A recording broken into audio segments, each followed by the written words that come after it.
Orchid traders একটা company প্রতি সপ্তাহে 700 সিডি, 400 ক্যাসেট এবং 200 সিডি প্লেয়ার্স উৎপাদন করে না বিক্রি করে। একটি অর্কিড ট্রেডার্স একটা কোম্পানি প্রতি সপ্তাহে 700 সিডি, 400 ক্যাসেট এবং 200 সিডি প্লেয়ার্স বিক্রয় করে।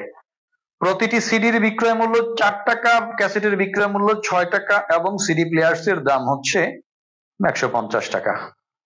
প্রতিটি সিডির উৎপাদন ব্যয় 3 টাকা 25 পয়সা, ক্যাসেটের উৎপাদন ব্যয় 4 টাকা 75 পয়সা এবং সিডি প্লেয়ার্স এর উৎপাদন ব্যয় হচ্ছে 125 টাকা। একটা সিডি উৎপাদন করে খরচ 3 টাকা 25 পয়সা আর বিক্রি করে পাচ্ছে 4 টাকা, তাহলে লাভ কত? 75 পয়সা। এইভাবে ভাবতে হবে। তো দেখো এখানে ধরি বিক্রয়ের পরিমাণ কিউ, একক প্রতি দাম হচ্ছে পি, আর উৎপাদন ব্যয়টাকে তুমি সি বলতে পারো, সিতে কস্ট মানে ব্যয়। তো দেখো ধরি বিক্রয়ের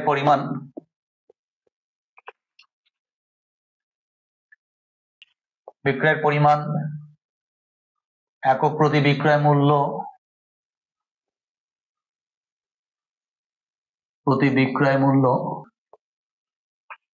এবং একক প্রতি উৎপাদন ব্যয়, বিক্রয়ের পরিমাণ কিউ, দাম হচ্ছে পি ও উৎপাদন ব্যয় হচ্ছে সি। খেয়াল করি আমরা এখানে আমাদের বিষয়টা হচ্ছে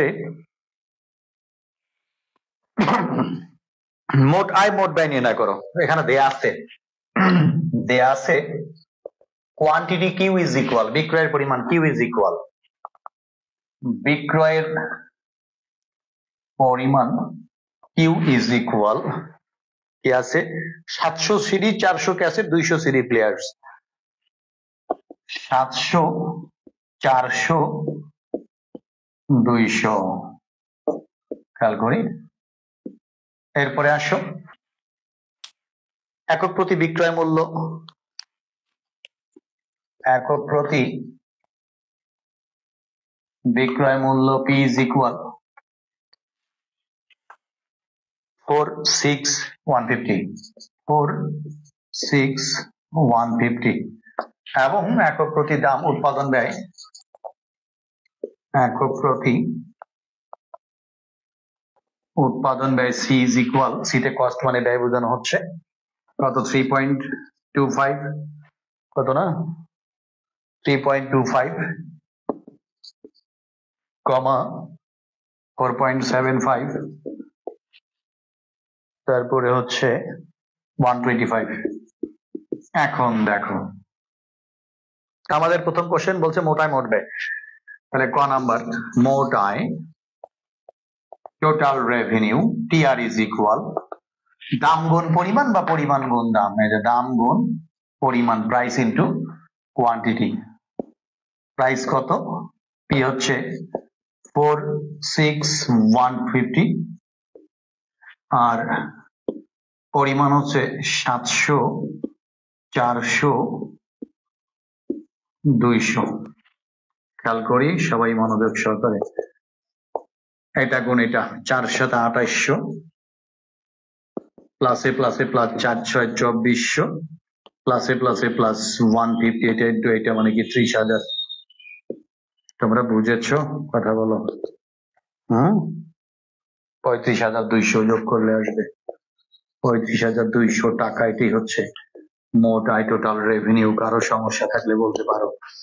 এরপরে টিআর টোটাল রেভিনিউ, আবার মোট ব্যয় TC total cost is equal average cost বা কস্ট ইনটু, মানে অ্যাভারেজ কস্টে এখানে কস্ট বোঝানো হচ্ছে ইনটু কোয়ান্টিটি। আমরা পড়েছিলাম অ্যাভারেজ কস্ট বলতে এখানে cost C into Q. C বলতে কত আমাদের?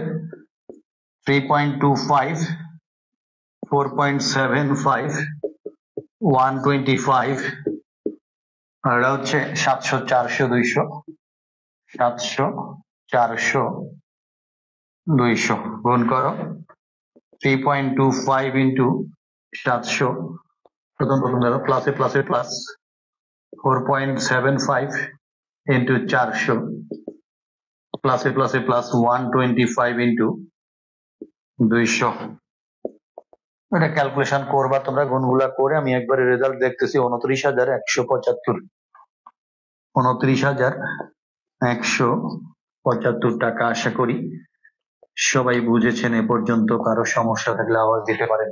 কেমন লাগছে প্রিমা? তোমার ডিমান্ড অনুযায়ী অঙ্ক করলো। এখন দেখো মোট ধারণার সাহায্যে মুনাফার পরিমাণ নির্ণয় করো। মুনাফা, খ নাম্বার, মুনাফা পাই ইকুয়াল, মুনাফাকে পাই দ্বারা নির্দেশ করা হয়। মুনাফাকে পাই দ্বারা নির্দেশ করা হয় মোট আয় বিয়োগ মোট ব্যয়। Total revenue minus total cost. Total revenue কত ছিল আমাদের? 35,200 মাইনাস টোটাল কস্ট আমরা পেয়েছিলাম 29,175। বিয়োগ করো, এটা বিয়োগ করলে আসবে 6,025 টাকা। 6,025 টাকা, এটা হলো মুনাফা। এরপরে বলেছে একক প্রতি ধারণার সাহায্যে পাই পার ইউনিট, প্রতি ইউনিটে মুনাফার পরিমাণ। দাম আর ব্যয়গুলা 3 সারিতে না লিখে এক সারিতে কেন হইলো? 3 সারিতে কেমনে আসে ভালো করে দেখো। এটা নিলে গুণ করতে পারবা না, বুঝতে পারছি। এটা যেমন তুমি এটাকে সারিতে লিখছো, যদি সবগুলোতেই তুমি সারিতে লেখো, দেখো এটা দেখছো তুমি 700, 600, 200। এটাকেও যদি সারিতে মানে 3 সারি, মানে ওটা কি এক কলামে কলাম ভেক্টর আর কি। এটা হলো সারি ভেক্টর, এটা হলো কলাম ভেক্টর, এই ভাষায় বলবা। কোশ্চেনটা আমি বুঝেছি তোমার। এটা হলো 150। তাহলে এটা তোমার গুণ হবে না, তো গুণ করতে পারবে না, কারণ এটা কি 3 সারি 1 কলাম। 3 সারি 1 কলাম, প্রথমটার কলাম দ্বিতীয় সারি সমান নয়, গুণ যাচ্ছে না। এমন ভাবে সাজায় নিতে হবে যাতে গুণ যায়, কারণ এইটা সাজায় নেওয়াতে গুণ গেছে। আমি মনে করি তুমি অ্যান্সার পেয়ে গেছো। বোঝা গেছে? এই কারণে দেখো প্রথমটাকে কলাম ভেক্টর রাখছে, বাকিগুলাকে অর্থাৎ গুণ যেন যায় সে পজিশন আনতে হবে। এটাতে দেখো গুণ গেছে কেন, টিআর করেছি। এটা কি 1 সারি 3 কলাম, আর কি 3 সারি 1 কলাম। প্রথমটার কলাম সংখ্যা দ্বিতীয়টা সারি সংখ্যা সমান, গুণ যাবে।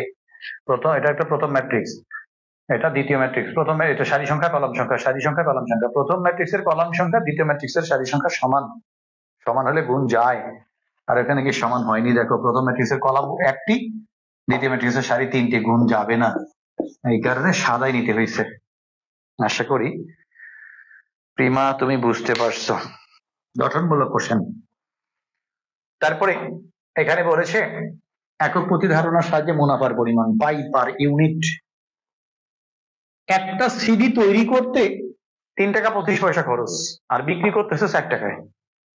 তাহলে লাভ হচ্ছে কত? 75 পয়সা প্রতি ইউনিটে।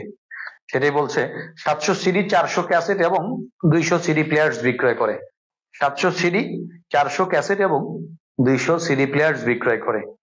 তাহলে এটার একক প্রতি দাম এত, ওইগুলোর একক উৎপাদন ব্যয় এত। তাহলে মুনাফা, প্রতিটার ক্ষেত্রে মুনাফা বের করবো আমরা। একক প্রতি ধারণা অনুযায়ী মুনাফা, একক প্রতি মানে প্রতিটার ক্ষেত্রে ধারণা অনুযায়ী মুনাফা পাই, খেয়াল করো, পাই পার ইউনিট। দাম বিয়োগ ব্যয়। দাম কত রে বাবা? 4,6,150 বিয়োগ ব্যয় হচ্ছে 3.25, 4.75, আর একটা হচ্ছে 125। তাহলে বিয়োগ করো 4 minus 3.25, 4 minus 3.25, 6 minus 4.75, 150 minus 125 করো দেখি। 0.75, এটা হচ্ছে 1.25, এটা হচ্ছে 25। খেয়াল করি সবাই, আশা করি বুঝেছেন এটা কি pi per unit. Per unit, unit মানে একক প্রতি। অতএব মোট মুনাফা আমার, এটা হলো প্রতিটার ক্ষেত্রে লাভ মুনাফা। তাহলে আমি মোট মুনাফা যদি বের করি, অতএব মোট মুনাফা pi is equal pi per unit into বিক্রয়ের পরিমাণ, কোয়ান্টিটি। পাই পার ইউনিট কত রে বাপ? 0.75, 1.25, 25, আর 700, 400, 200 গুণ করো, এটা গুণ এটা, ক্যালকুলেশন করো, অঙ্ক হয়ে যাবে। বই সুন্দর করে করা আছে, আমি অংশটুকু করলাম না। 6,025 টাকা। গুণটা পারবা না তোমরা? কথা বলো, পারবা না? অ্যান্সার এইখানে গুণটা করবো, বই সুন্দর করে করা আছে কি এটা গুণ এটা প্লাসে প্লাসে প্লাস, এটা গুণ এটা প্লাসে প্লাসে প্লাস, এটা গুণ এটা, তিনটা যোগ করে এটা মান আসবে।